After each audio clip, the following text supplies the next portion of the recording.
I am Sayyidina Rahman, a doctor also. And I have taken upon myself probably the unpleasant task of trying to swim against the tide. Here, the discussion is about police action, discussion is about razakars, discussion is about Nizam and his unwillingness to join the Indian Union. So for this to talk about, we have devised this evening, and it has been titled September 1948, Liberation or Integration. This, I feel, is a leading kind of a title, no offense. In fact, misleading also. Because if it is just integration or liberation, why can't it be forced annexation or forced accession? It was that. The Honorable Mr. Arjun has talked about Operation Polo. Operation Polo was the initial name, or was the name which we popularly known, but it was actually Operation Caterpillar, which was a later date thing, and that included the Army's movement with aerial cover, Air Force cover. That came about. But prior to that, there was an undeclared operation which was going on, and quite interestingly, it was called Operation Kabaddi. Operation Kabaddi. The learned Dr. D.Lit. Panduranga Reddy, Captain D. Panduranga Reddy, he is very emphatic on that, and he says that that word is in the record of war history. And he is quoted even Rajendra Prasad, I think, and I had to confirm it with him twice. So Operation Kabaddi actually meant a planned movement into Hyderabad territory from the bordering districts, especially that of Maharashtra and Karnataka to some extent, and going in 10-15 kilometers inside and creating mayhem, breaking infrastructure, wearing the garb of Muslims and Arabs. Chaush log notorious the. Quite a bit of fear they used to inspire in the hearts of the local populace. And in their dress, people would move in. And this has been written by none other than the SP of Akola district of that time, Mr. Rustumji. And Mr. Rustumji has said that his brief was to recruit home guards, put them into razakar garb, and push them into Indian territory to create mayhem, give a bad name to the razakar, and ultimately pave the way for the later date Operation Polo and whatever was to be done. I am not a Nizam acolyte. Way back in 73, I think I remember I told my mother that if the Nizam's rule were there, probably I would be a communist. So I am not a royalist, and I am not the type who will really succumb to any kind of such autocracy by anyone for that matter in modern times. But the facts have got to be talked about.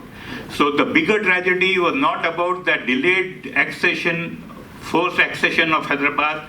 The tragedy was after the accession or after the conquest of Hyderabad, the bloodshed which went on, and which went on quite deliberately for a very long time, and all of that blame was put on the activities of the razakars, when fact of the matter is that the bloodshed going on in the bordering districts of Maharashtra were hardly the play area of razakars, really speaking. And as the Pandit Sundarlal report says, that razakar bloodletting was only between the period 1947 August and 17 September 48. So in this period, the razakars went a lot of spleen on those people who they suspected of siding with the Indian Union notorious characters. They referred to Andhra Pratinidhi Sabha and the Arya Samaj and Arya Pratinidhi Sabha. These people were notorious, and they had come with an objective of dividing Hyderabad, which they did, and did quite successfully and quite bloodily. It happened, and as Bhugia Sahib said, that their 1890s, the foundation of the Arya Pratinidhi Samaj in Udgir of Maharashtra was a very deliberate attempt to create discord by planting shakhas into various areas. So there were, in very short time, there were 18 shakhas in the city of Hyderabad itself. And some kind of troublemaking was definitely going on, so that for a later date conquest of Hyderabad there would be enough grounds. In Hyderabad, the razakars, if they were supported by the nizam, it was only because the razakars had volunteered to defend the Hyderabad state from the depredations of the Indian Union people, and also from the people coming from the southern India side who were wanting to grab lands which were there in Hyderabad. There was a lot of rural unrest in the area, but not on account of the mismanagement of the Muslim ruler Nizam's administration, but on account of the forced sale or forced acquisition of lands by the Reddys, by the Deshmukhs, of the local people from whom they were extracting VETI, VETTI, which was a forced tax for going on for thousands of years and has no explanation at all. This was the forced labor that one has to leave his own fields and go to the Deshmukh's field and plow those fields if the Deshmukh was wanting that. So that was forced labor, but unpaid also. So this grouse was already there, and the tides were changing after the World War II, and the people, the communism was the new nasha which was catching on to the people, and people in Andhra area, Madras Presidency area, they were eyeing these rich lands over here, and they wanted to really make a kill out of those lands by grabbing them.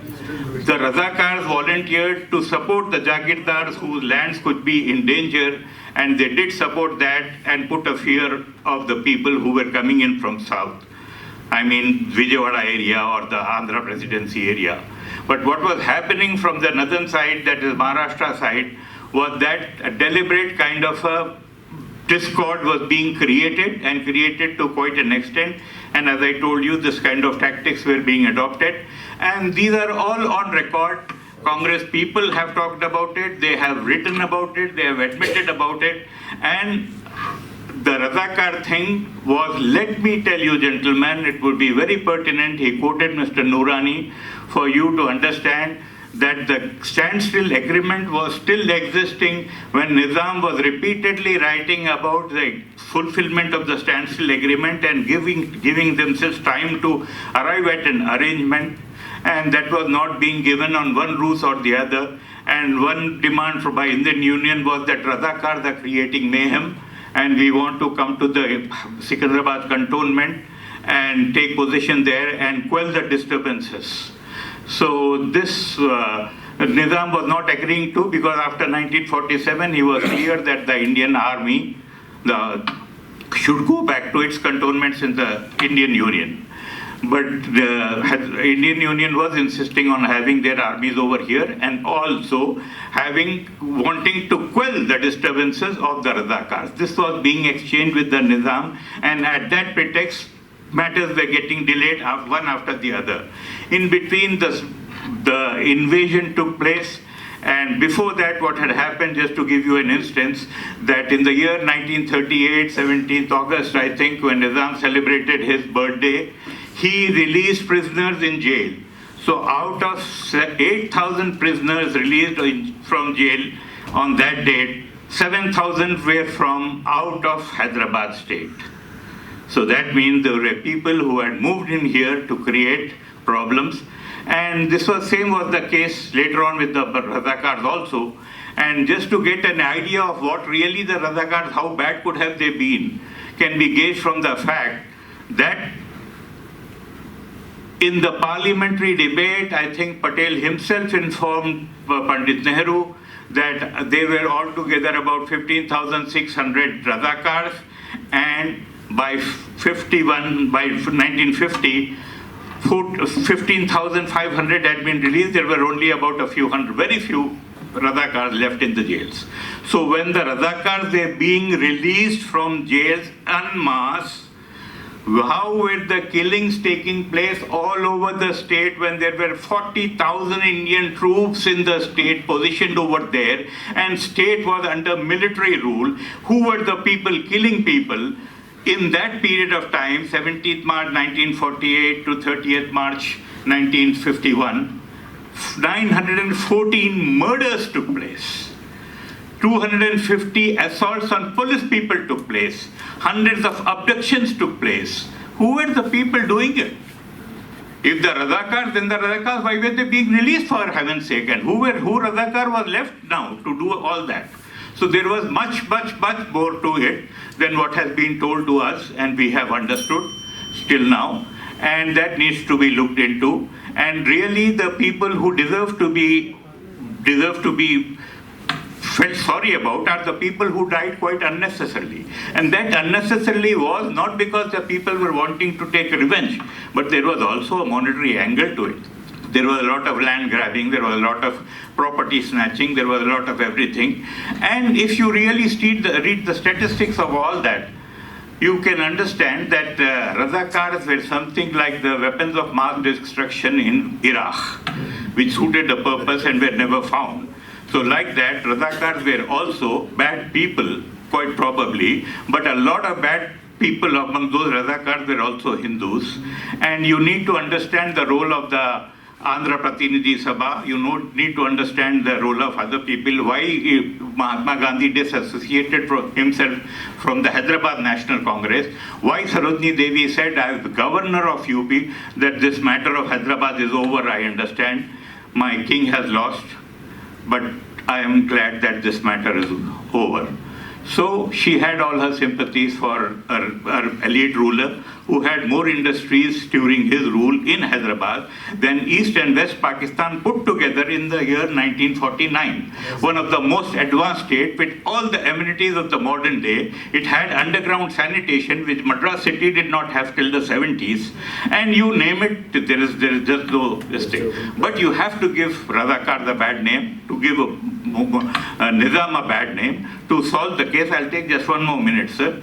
And when the Hyderabad invasion took place, the ambassadors of the big countries, US and UK and so on, they were informed that the Hyderabad army is moving in, the Indian army is moving into Hyderabad to save the Nizam from the communists.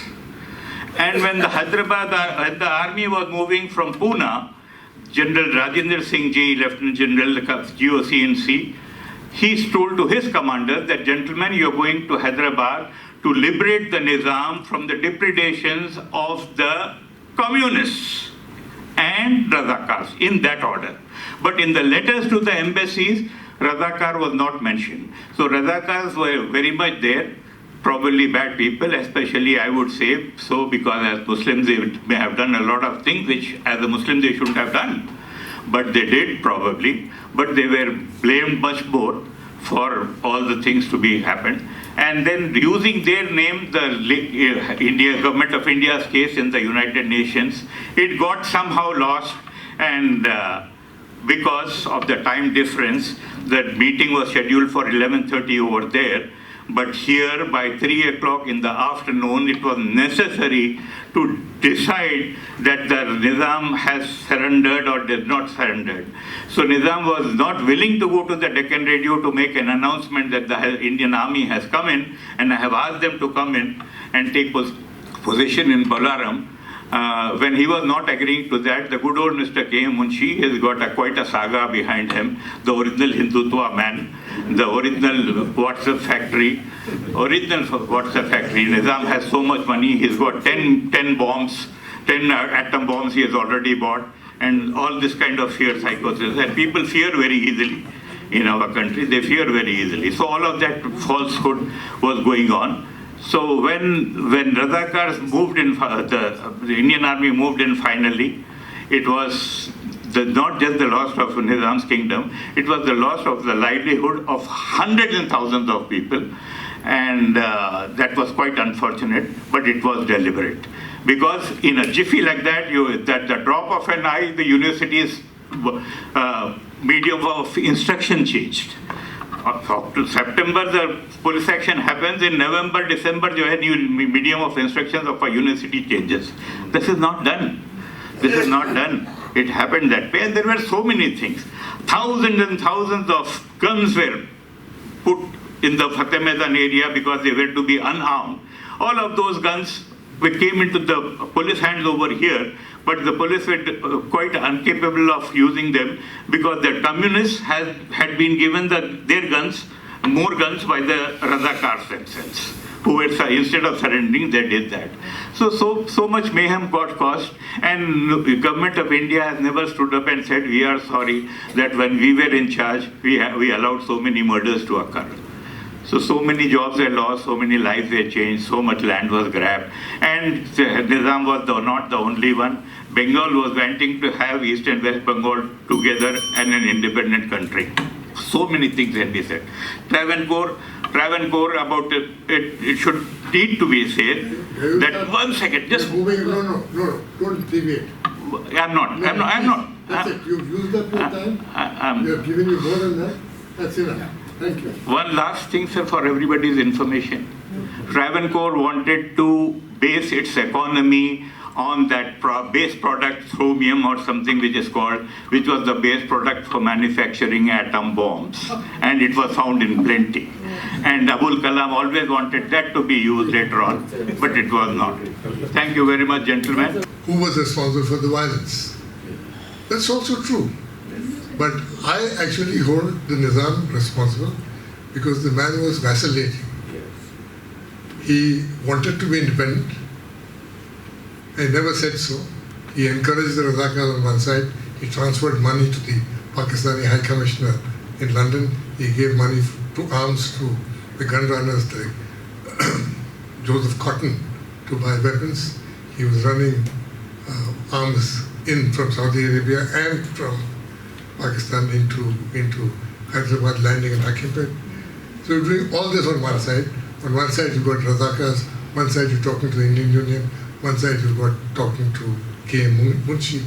And this is the tradition of the Nizams. You know, when the British Army, when Wellesley was marching on to Tipu Sultan, the Nizam also marched with him, but stopped at one party. He was, they had this way of saying, what is to their advantage. And I think, if you look at it in the 40s, after the Ottoman Empire collapsed, the Caliphate was vacant, and Hyderabad, the Nizam of Hyderabad, who was then on Time magazine's cover, the richest man in the world, was actually hoping to become the next Caliph. And he had his sons married to two Turkish women, and to establish one was Abdul Majid's daughter, who was the last Ottoman Sultan. And so, he had these ambitions also. So I think, but events of history are moving too fast. Liberation of India was taking place, not just Hyderabad. India was under a feudal system, like Hyderabad's landowning system was replicated all over the country. What was happening in Rajasthan? Who owned land in Rajasthan? Who owned land in UP? Who owned land in Bengal? The liberation of India meant that power had come for the first time to the majority of people in this country. Feudal lords who were running, whether Hindu or mostly Muslim, were very small numbers. They controlled society as a whole. What democracy brought was, it brought the majority to power for the first time. And that was true liberation. So therefore, I consider 47, 48 as liberation from the past, from the feudal era, that allowed this country to be conquered from time to time by small groups of bands coming from the west. And finally, the ultimate degradation was that you were captured by a commercial company. So, what brought us to that past was, that power was always in the hands of small numbers of people who were willing to trade for their advantage. People like the Nizam of Hyderabad, people like the Maharajas of Travancore and Jodhpur and Jaipur and all these people, who marched with the Mughal armies? Who were his armies? Who was Raja Jai Singh? So our history is also convoluted, and I think for the first time after 47 we got ourselves the beginning of a new history. How long we'll go on this path, we'll have to see. 75 years have gone by, and there's a serious challenge to that order of, a country of equals, a country where your private beliefs don't matter in public policy. Whether this will stay for long, we don't know. Let's see. But I think it was an interesting discussion.